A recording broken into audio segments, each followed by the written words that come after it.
கோவை மாவட்டம் தடாகம் சாலையில் உள்ள கோவில்மேடு பகுதியில் உள்ள பிரிக்ஸ் மழலையர் பள்ளியில் அனைத்து சமூக மக்களுக்கும் உதவும் பேரவை அமைப்பின் சார்பாக நடைபெற்ற இலவச கண் பரிசோதனை முகாம்.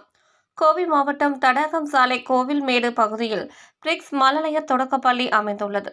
இப்பள்ளி வளாகத்தில் கோவை மாவட்ட பார்வை இழப்பு தடுப்பு சங்கம், அனைத்து மக்களுக்கும் உதவும் பேரவை மற்றும் அரவிந்த் கண் மருத்துவமனை இணைந்து மாபெரும் இலவச கண் பரிசோதனை முகாம் நடைபெற்றது. இம்முகாமினை வழக்கறிஞரும் சமூக ஆர்வலருமான புஷ்பானந்தம் தலைமை தாங்கினார். மேலும் சிறப்பு விருந்தினர்களாக திமுக விவசாய தொழிலாளர் அணி மாவட்ட தலைவர் டாக்டர் சிவராமன் மற்றும் 43வது வார்டு கவுன்சிலர் மல்லிகா புருஷோத்தமன் ஆகியோர் கலந்து கொண்டு முகாமினை துவக்கி வைத்தனர். தொடர்ந்து நடைபெற்ற கண் பரிசோதனை முகாமில் இப்பகுதி மக்களுக்கு கிட்ட பார்வை, தூர பார்வை, வெள்ளெழுத்து, கண்களில் வெள்ளைப்படுதல், பூ விழுதல், கண்புரை உள்ளிட்ட பல்வேறு கண் சார்ந்த பிரச்சனைகளை மருத்துவர்கள் ஆய்வு செய்து அவர்களுக்கு தேவையான சிகிச்சைகளை வழங்கினர். மேலும் அறுவை சிகிச்சைக்கு தேவையான நோயாளிகளுக்கு இலவசமாக அறுவை சிகிச்சைகளும் வழங்க அதற்கான ஏற்பாடுகளை செய்தனர்.